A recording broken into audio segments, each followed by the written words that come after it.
Olha, eu quero ser justa. Eu tô entrando 1 minuto antes do tempo, então ah, eu vou esperar até 12h32, porque com certeza o meu avô xingaria e muito. Porque 12h31 não era o horário dele. Bom, então agora realmente é 12h32, a gente iniciando então a live sobre a questão do bruxismo. E eu quero mandar um abraço pro Eduardo, pro Ezequiel, pra Regina Freitas, pra Patrícia. Eu quero dizer para vocês o seguinte: quando nós falamos e nós fizemos a chamada questionando sobre bruxismo, na verdade a gente fala em bruxismo porque é o termo que nós mais conhecemos. Porém, o bruxismo é apenas uma das doenças, ou vamos dizer assim, das condições relacionadas à questão das disfunções temporomandibulares, as famosas DTMs. Essas disfunções temporomandibulares, elas podem ser de origem, na verdade, articular ou muscular. Um abraço aí para a Suyan, para o André também, doutor André aí sempre nos acompanhando.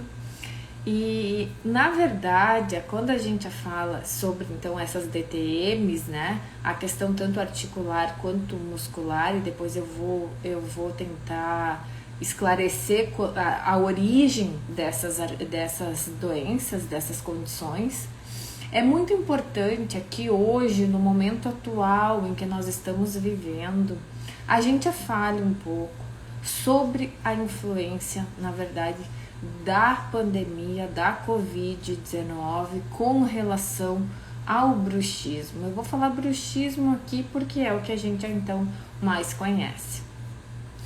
A Covid-19 e os tempos atuais, que não é correlacionado à doença em si, mas sim à condição que essa doença trouxe. É bem importante a gente salientar isso, não tem a correlação, pelo menos ainda direta, da doença Covid com o bruxismo, mas sim com a condição que a Covid trouxe pra gente, que é uma condição do quê? De estresse, uma condição de que as pessoas não estão, na verdade, na sua condição normal, as pessoas estão estressadas, as pessoas estão muito nervosas, as pessoas estão vivendo um dia a dia complexo por N fatores, seja econômico, seja de doença, seja com os seus filhos. Ontem mesmo atendi vários pacientes, as mães questionando: poxa, doutora, eu tô há não sei quantos meses acompanhando meu filho em processo de alfabetização, em trabalhos, tudo. Então, as pessoas estão sobrecarregadas. E isso, o que nos mostrou? Eu que tenho 18 anos de formada, eu nunca fiz tanto tratamento para bruxismo como em 2020, até esse ano de 2021. E por que isso? Na verdade, o bruxismo ele não acomete só uma parcela, por exemplo, não, é da idade é tal, a idade é tal. Não, eu posso ter criança com bruxismo até idoso com bruxismo, tá? E o que acontece? Esse apertamento dos dentes, esse bruxismo que é feito, ele ocasiona várias outras coisas. Então é importante que a gente saiba. Eu vou ser obrigada a parar nesse minuto e mandar um beijão para um primo meu lá da Bahia e a super fisioterapeuta, que é minha prima, casada com ele, que eu gostaria muito que estivesse no Rio Grande do Sul para trabalhar em conjunto aqui comigo, que hoje é um assunto extremamente importante e que é muito importante a gente salientar que nós não trabalhamos quando nós falamos, por exemplo, nas questões das articulações temporomandibulares, nós não trabalhamos sozinhos, nós trabalhamos concomitante com fisioterapeutas, nós trabalhamos com fonoaudiólogos, ou seja, Na verdade, é um trabalho multidisciplinar, até porque a questão das doenças correlacionadas com as DTMs, elas são multifatoriais, ou seja, pode ter problema odontológico, pode ter problema respiratório envolvido, pode ter problemas psicológicos, psiquiátricos, medicações envolvidas, várias condições, problemas, distúrbios do sono que sejam necessários em que a gente trabalhe concomitante na questão da solução, do diagnóstico e de um plano de tratamento adequado. Tenho 33 anos, meu sorriso já está ao contrário. Qual a melhor técnica de reconstrução? Bom, a gente vai falar sobre isso, mas eu vou responder daqui a pouquinho. A questão é, eu não vou esquecer, vou responder. Mas assim, ó, quando a gente fala, então eu vou introduzir de uma forma, eu tive que fazer todo esse giro pra gente chegar no quê? No bruxismo. Mas o bruxismo, quando a gente fala em bruxismo, a pessoa desgasta os dentes só, é isso? Então quando a gente vê que os dentes estão desgastados, por exemplo, que o sorriso está ao contrário, então eu tenho bruxismo. Não. Muitas pessoas fazem apenas apertamento dentário, ou seja, de forma cêntrica, um movimento único, porém tenso. Eu vou tensionar a minha face agora. Tensionei. Quando eu tensiono esses músculos da mastigação, que envolve esse músculo masseter, que é na lateral aqui do nosso rosto, a questão do músculo temporal, e tem outros músculos que envolvem a mastigação, mas esses são os músculos principais. O que acontece? Eu posso ter esse movimento cêntrico, que eu considero só como um apertamento dentário, e eu posso fazer um movimento de deslize desses dentes, que aí sim nós estaremos falando em bruxismo. Mas qual a causa desse bruxismo? Bom, é aí que a gente tem que chegar, e aí talvez eu consiga responder a melhor forma de reconstruir um sorriso que está invertido. Por quê? Porque se eu tenho um problema, por exemplo, é sabido hoje que vários casos de bruxismo eles estão correlacionados com duas coisas, por exemplo, muito importantes que envolvem a área odontológica, que são dentes mal posicionados e as pessoas que não conseguem fazer um selamento bucal adequado, por exemplo, no período da noite. Ou seja, é o famoso respirador bucal. Não sela os lábios, não consegue fechar a boca. E aí, esse é um paciente que tem uma tendência maior a ter bruxismo, tá? Quando eu falo sobre isso, se eu não fizer essa correção desse posicionamento dentário, não adianta eu reconstruir esse sorriso da maneira como ele está. Então, por que eu estou fazendo bruxismo? É por causa de uma má oclusão, ou seja, dessa engrenagem errada dos dentes? Ou não, eu tenho outros fatores. Eu só faço bruxismo porque eu estou muito estressado nesse momento, mas eu não fazia um ano atrás. Não, é uma coisa bem pontual. Ou eu tenho esses desgastes dentários que foram vindo ao longo da vida, mas esse desgaste, ele é atual ou ele é passado? Então eu também preciso no meu diagnóstico, na verdade, estabelecer o que? Exatamente, se eu tenho um bruxismo que é possível, nós podemos classificar em 3 tipos. Um bruxismo possível, em que nós levamos em consideração o relato do paciente. Eu posso ter um bruxismo provável, que é aquele que eu vejo sinais e sintomas, ou seja, o paciente chega no consultório, eu consigo ver que tem o desgaste dentário, eu consigo saber que esse paciente relata dores de cabeça, dores na região cervical, ok. Mas para eu ter um diagnóstico definitivo, ou seja, esse paciente está fazendo agora, se depender só do paciente, por exemplo, que não tem um companheiro que diga, não, olha, realmente eu estou acordado e vejo quando a pessoa está dormindo que está deslizando a mandíbula para a direita, para a esquerda, para frente. Enfim, para fazer o diagnóstico definitivo, eu tenho, na verdade, duas formas. Quais são as formas? Eu tenho através da eletromiografia e com a polissonografia, que eu consigo sim determinar através da atividade muscular que realmente está acontecendo naquele momento, então, a questão do bruxismo, tá? Junto com o bruxismo, o que nós temos como consequência?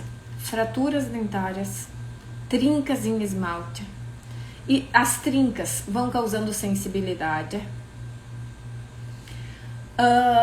e qual é eu vi que tem uma pergunta da Vanessa questionando se o distúrbio da TM ocorre por causa do bruxismo. Pode ocorrer sim por causa do bruxismo, mas na verdade o que acontece? Por isso que tem que se fazer o diagnóstico. Se essa parafunção ela é articular ou ela é muscular. Então, normalmente, eu vou falar de uma forma bem generalizada, porque esse assunto é extremamente complexo. Nós poderíamos passar não uma tarde, mas talvez uma semana falando sobre essas questões das parafunções, mas uma coisa bem genérica. Qual é a diferença, como é que eu consigo determinar a diferença entre uma lesão articular e uma lesão muscular? Quando o paciente chega no consultório e faz o seguinte relato: doutora, eu acho que eu estou fazendo bruxismo. Eu tenho tido dores de cabeça, eu acordo assim com a musculatura cansada, e o paciente até chega a colocar a mão, eu tenho estado tenso, o meu pescoço, eu tô com algumas contraturas, tenho feito atividade física, tenho feito várias coisas, mas parece que não tô conseguindo resolver isso. Normalmente é quando o paciente até espalha a mão, é uma lesão muscular. Agora, quando o paciente chega e diz o seguinte: doutor, eu acho que eu estou fazendo bruxismo, mas assim, eu tenho uma dor bem localizada, assim, ó, na frente do ouvido, às vezes quando eu abro e fecho a boca, ou se eu como alimentos mais duros, alimentos mais crocantes, eu percebo isso. Normalmente, essa dor é articular. E pode-se ter as duas concomitantes? Pode. Mas a gente tem que saber qual a origem para poder estabelecer um tratamento adequado. Então, isso é muito, muito, muito, muito importante. As duas formas, na verdade, mais conhecidas, em que mais se fala sobre a questão do tratamento do bruxismo, hoje, graças a Deus, a gente fala muito na questão com os fisioterapeutas para manipulação dessa região. Então é muito importante essa comunicação entre o dentista e o fisioterapeuta. Por quê? Porque quando nós temos o desgaste dentário, vocês imaginem o seguinte: eu tenho certeza, quando eu vejo o desgaste, que esse paciente ou teve ou está tendo bruxismo. Essa é uma certeza, ou ele teve ou ele tem. Por quê? Porque não deixa de ser uma cicatriz. Então, o desgaste dentário é uma cicatriz, mas normalmente, o que a gente faz quando a gente tem uma cicatriz? A gente pode passar cremes, a gente tem que deixar o tempo restabelecer, só que a cicatriz odontológica do desgaste, eu tenho que fazer o quê? Normalmente eu estou tratando a consequência e não a causa. Então, o que acontece? Quando eu falo só sobre tratar consequência, eu estou negligenciando isso. E estou negligenciando demais. Eu estou falhando nesse diagnóstico. Então, eu trouxe isso porque com certeza vai ter sim live aqui com o fisioterapeuta. Vai ter live. Essa semana nós teremos a nossa primeira entrevista com um educador físico, lutador, e eu vou dizer para vocês, não percam, porque a gente já vai falar sobre todas essas questões musculares, tensionais relacionadas à questão do comprometimento correlacionado com a questão de exercícios físicos, protetores bucais para esportes que envolvem luta, né? Tudo isso por quê? Porque hoje nós não trabalhamos realmente sozinhos. Não existe isso.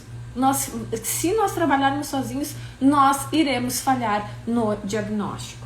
O que é importante a nós sabermos? Por exemplo, na questão do bruxismo, nós temos uma prevalência muito maior em mulheres do que em homens, normalmente 2 vezes mais do que em homens. E esse bruxismo, ele seria mais preponderante em mulheres, por quê? Porque as mulheres teriam vamos dizer assim, uma hiperelasticidão ligamentar, normalmente, inclusive no corpo, maior do que dos homens. Então, teriam uma tendência maior. Os estudos são... Nós temos estudos sobre articulações e sobre bruxismo de longa data, mas assim, é muito difícil. Hoje, o paciente chega no nosso consultório já com a sequela. A maioria dos pacientes não vem para o consultório odontológico quando ainda não sofreu a sequela. Ele vem porque ele diz, está desgastando meus dentes, eu quero recompor aquela estrutura. Agora, não existe recompor uma estrutura, por exemplo, e não proteger essa estrutura. Então, quais são, por exemplo, uma das formas em que nós tratamos a sequela do bruxismo são com placas, tá? Placas mio-relaxantes, que são feitas de forma rígida, tá? E que não, na verdade, assim, as questões das placas, muitos pacientes dizem, doutora, mas eu fiz clareamento, eu não posso usar aquela placa do clareamento para proteger os meus dentes. Na verdade, a placa flexível, tem vários estudos dizendo que elas, inclusive, potencializariam a atividade muscular. Então, você vai estar piorando essa questão. Então, uma placa rígida, eu até, por acaso, tenho uma placa aqui no consultório, uma placa, ela não tem flexibilidade nenhuma. Mas esta placa, ela é usada normalmente na questão da arcada superior e ela não, ela tem que ser ajustada pelo profissional. E não é simplesmente o profissional entregar a placa e dizer para o paciente, adeus querido, nunca mais volte, você já está com a sua placa, use a vida inteira. Não é assim que funciona. Então, assim, a própria placa, ela faz o quê? Com que a questão muscular, ela vá sendo destensionada e ela vai a mordida, muitas vezes, ela vai se reprogramando. Então, nós temos que fazer o que nós chamamos de ajustes oclusais. E ajustes oclusais na placa e ajustes oclusais muitas vezes em dentes. Porque tem um dente que pode estar interferindo naquela estrutura. E aquele dente, por exemplo, se ele não for reposicionado de alguma forma, de forma ortodôntica, ou se ele não for feito um ajuste oclusal nele, que a pessoa mordeu a vida inteira, por exemplo, teve a mastigação errada, e daí tem precisa fazer esse ajuste naquele dente, o que acontece? Se eu não fizer, esse dente vai sofrer um pênalti, como eu digo. É a mesma coisa do que eu pegar um carro, eu calibrar apenas 3 pneus e o 4º pneu eu não calibro. Então, como ele não vai sofrer? E a nossa mastigação, o nosso sistema estomatognático, que ele envolve o quê? Músculos, ossos, articulações, ele precisa estar com uma engrenagem correta. O corpo se adapta muito. E isso também pode ser um problema. Por quê? Porque os pacientes que melhor se adaptam a isso, normalmente chegam com uma sequela maior no consultório. Então, tem que ter mais cuidado ainda. Aquele paciente não tem sintomatologia, ele não tem dor. O paciente que tem dor, a dor é um alerta. Deixa eu só dar uma lida aqui. O Johnny estava dizendo que usa a placa, que já houve troca da placa, é isso aí mesmo, tem que se fazer a troca. Aqui em Palmas não tem dentista para tratar a disfunção articular, algo que poderia fazer para diminuir isso? Sim, Vanessa, vem pro Rio Grande do Sul, assim que os voos liberarem, eu prometo que eu cuido de ti. É um tratamento, normalmente é que a gente consegue auxiliar esse paciente fazendo uma excelente placa, porque nós trabalhamos hoje, por exemplo, eu em Porto Alegre trabalho com um único laboratório, é o laboratório da minha confiança. Eu sou uma paciente que já tive bruxismo. Então eu vou falar sobre um relato meu, pessoal. No período de faculdade, os professores moldavam, faziam placa, eu tentava usar, e eu no meio da noite eu descobria que eu já tinha jogado a placa em algum canto do quarto. Eu nunca me adaptei com aquela placa. Com 26 anos de idade, eu resolvi um dia me automoldar no consultório, porque dentista adora fazer isso, a gente não deveria contar, mas eu tenho que contar isso para vocês. Todo dentista se autoatende em algum momento da vida. E eu me moldei e pensei, nossa, os meus dentes não estão mais como eles eram. O que eu fiz? Eu determinei que eu iria usar aparelho ortodôntico. A partir do momento que eu usei aparelho ortodôntico, em primeiro lugar, que o meu nível de bruxismo diminuiu exponencialmente. E após isso, eu até fiz uma placa com esse laboratório que eu trabalho hoje, e que, na verdade, eu nunca mais tirei essa placa durante a noite. Ou seja, é uma placa muito bem adaptada. É importante a questão da confecção das placas. E hoje nós temos, por exemplo, a confecção de placas através do sistema 3D, que nós escaneamos o paciente. Então, assim, é 100% fidedigna aquela placa ao que a gente encontra realmente em boca, tá? Uma coisa muito importante, agora eu vou responder a questão que o Gibran perguntou sobre o sorriso tá invertido. Nós temos várias formas de se fazer isso. Obviamente que tem que se fazer uma avaliação individualizada.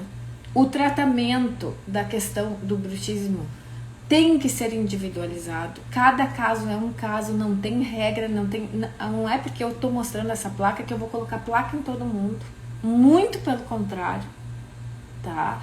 Mas assim, eu vou dizer para vocês, qual é a regra? Em primeiro lugar, a gente tem que avaliar a questão da idade do paciente. Bom, esse paciente está com 33 anos, está com desgastes dentários. Eu vou partir para alguma coisa extremamente agressiva, eu vou fazer o quê? Coroas, facetas? Se eu puder, não. Eu vou evitar. Porque eu sempre digo o seguinte, nada é melhor do que dentes.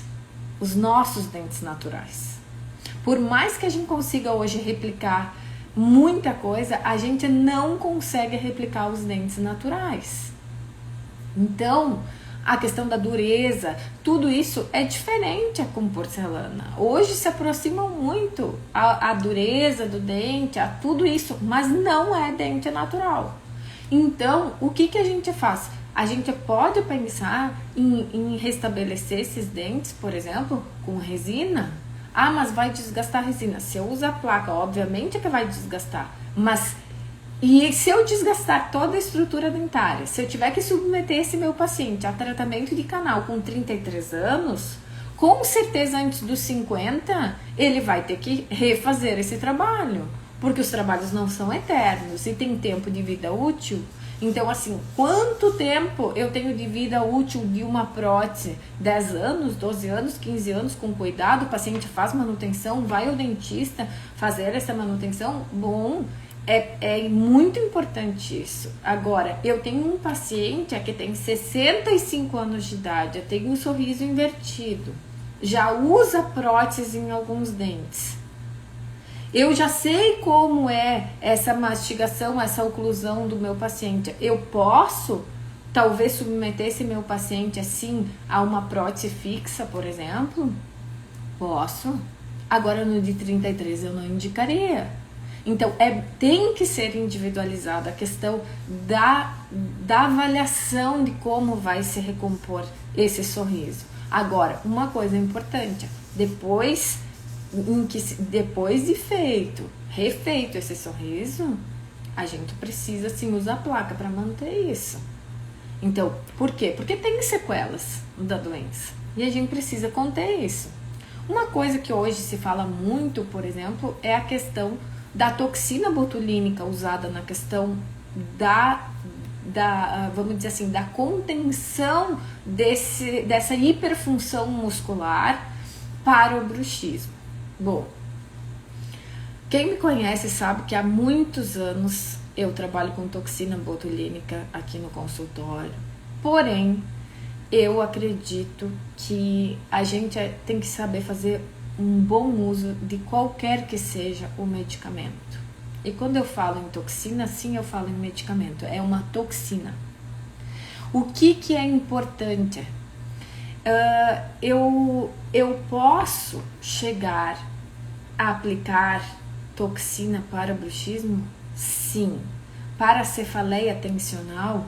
Sim, muito importante. Aquelas pessoas que sentem dores de cabeça, é muito comum pessoas chegarem no nosso consultório relatando o seguinte: doutor, eu sei que eu aperto meus dentes, eu acho que eu faço bruxismo, mas assim, faço pilates, vou em fisioterapeuta, já fiz consulta com um ortopedista, já fui em médico da coluna, mas não consigo resolver. A gente tem que sentar, tem que fazer um trabalho em conjunto. E o que a gente tem que fazer nesse caso?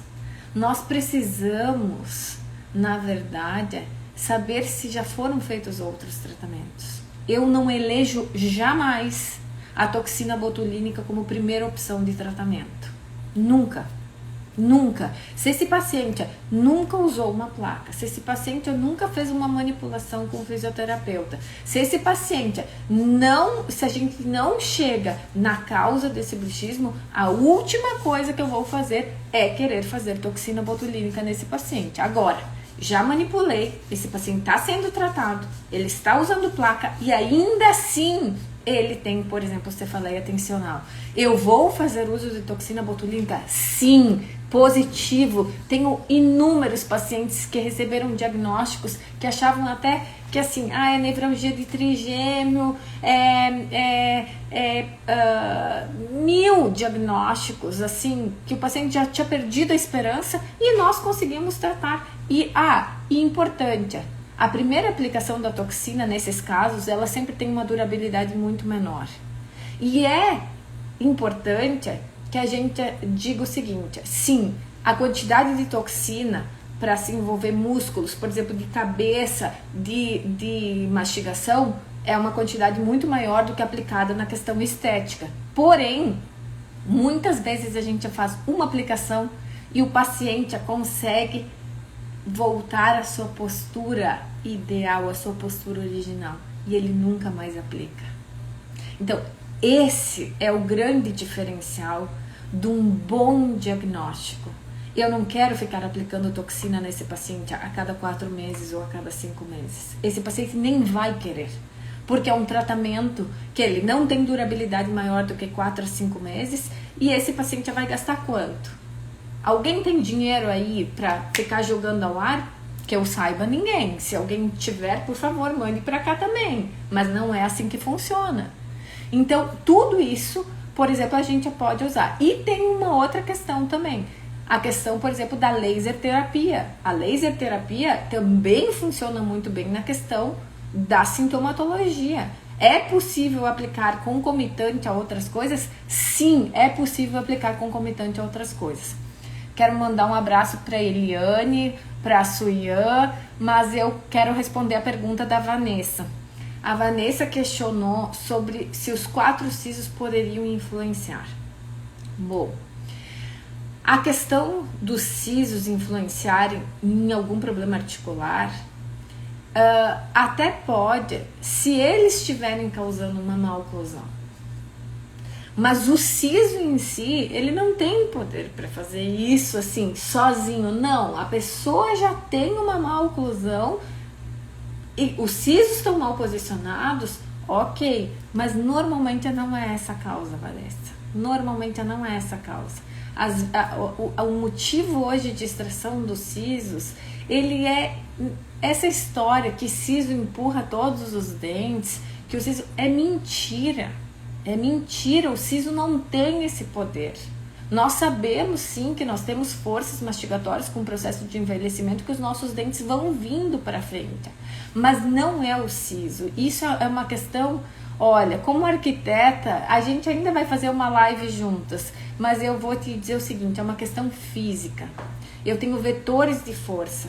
Esse vetor de força, a gente tem que imaginar o seguinte, um siso tem uma força 3x.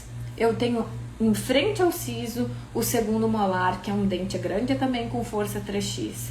Eu tenho um primeiro molar com força 3x. Eu tenho 2 premolares com forças 2x. Eu tenho um canino, que é um super dente, a figueira da boca, com uma força 4x. E eu tenho um lateral, que é muito fraquinho, que é uma força x sobre 2, e eu tenho um central com uma força x. Vocês acham que 3x de um molar vai ter força para empurrar isso? Gente, a física não é odontologia. Por que eu fui buscar a bioengenharia como alternativa de mestrado na minha área? Porque eu queria entender justamente isso. Eu não quero que alguém venda para mim, eu não quero vender isso para o meu paciente, porque isso não é honesto. Honesto é esse paciente vir para fazer, sim, a sua revisão e eu poder dizer para ele, vamos tentar deixar o teu siso em boca. É uma alternativa. A gente não sabe, hoje a gente perde muitos dentes por uma questão, por exemplo, acidental. E se ele tiver uma fratura num premolar, eu não posso usar aparelho ortodôntico ao invés de colocar um implante, conseguir tracionar todos aqueles dentes e fechar esse espaço de forma ortodôntica e usando o siso, por exemplo, no lugar do segundo molar? Sim, sim. Então, o que eu quero? Eu quero que o meu paciente tenha dentes naturais. Eu não quero fazer procedimento nos meus pacientes. Eu tenho certeza que tem colegas que vão me condenar eu falando isso. Mas o meu objetivo na vida odontológica sempre foi ter, na verdade, um número X de pacientes que não tivessem absolutamente nada para fazer a não ser manutenção periódica preventiva. Porque esse é o paciente que nos dá lucro. Não é o paciente que vem fazer procedimento. E o paciente vindo fazer só manutenção, ele está tendo lucro. Porque tudo que se gasta muito mais quando a gente tem que fazer procedimento. Então, assim, ele tem lucro não só da forma financeira, como da forma biológica. Eu espero ter respondido a questão do Gibran sobre a questão de recompor, então, esse sorriso invertido. Não indicaria tratamentos invasivos com apenas 33 anos. Espero ter respondido de uma forma assim, eu sei que é meio atropelado aqui, Vanessa, pra gente explicar, mas eu acho que a forma mais próxima que eu poderia te explicar, tu sendo uma super arquiteta aí. E a gente vai continuar esse assunto na quinta-feira com o nosso querido convidado, o Fabiano, que é uma autoridade no assunto e que vai ser a nossa primeira entrevista. Então eu espero que todo mundo que tenha nos acompanhado hoje, eu quero mandar um beijão pro Johan, que é um menino querido que eu guardo no meu coração. E a gente prometeu o seguinte, aqui a gente tá na live, tudo tecnológico, porém, o nosso sorteio do clareamento, conforme o prometido, vai ser da forma antiga ainda. E estão todos os nomes aqui dentro e eu vou puxar um bilhetinho, vou sacudir e vamos ver quem é que vai ser o sortudo para ganhar um clareamento dental. E eu não acredito, a sortuda tá aqui, ó, Adriana Berton, lá de Veranópolis, e que questionou muito sobre um caso da sua filha, sobre um clareamento não dental, que foi... nós ficamos conversando após a live da semana passada. Então, assim, fico muito feliz, Adri, espero que tu faça um bom uso. A gente combina contigo, né, como a gente procede agora para fazer essa consulta de avaliação. Como eu já tinha falado, eu não disse qual o tipo de clareamento seria, mas é o clareamento indicado e devido para esta paciente. Então, se for um clareamento não vital, vai ser. Se for um clareamento caseiro, vai ser. Se for um clareamento supervisionado, vai ser o que a gente determinar em conjunto. Espero que vocês tenham gostado. Sei que hoje foi atropelado porque esse assunto assim, ó, demanda muito tempo pra gente conversar. Mas se você ficou com alguma dúvida, se eu não esclareci de forma adequada alguma coisa, manda um recadinho aqui pra gente. Vou ter o maior prazer em me responder. E quinta-feira eu aguardo vocês então na entrevista e que a gente vai falar então sobre dando prosseguimento nesses assuntos. Um beijão e um ótimo feriado. Aqui, né, para quem vai conseguir curtir o feriado em casa ou não em casa ou trabalhando, mas curtam então esse feriado de amanhã. Um beijão.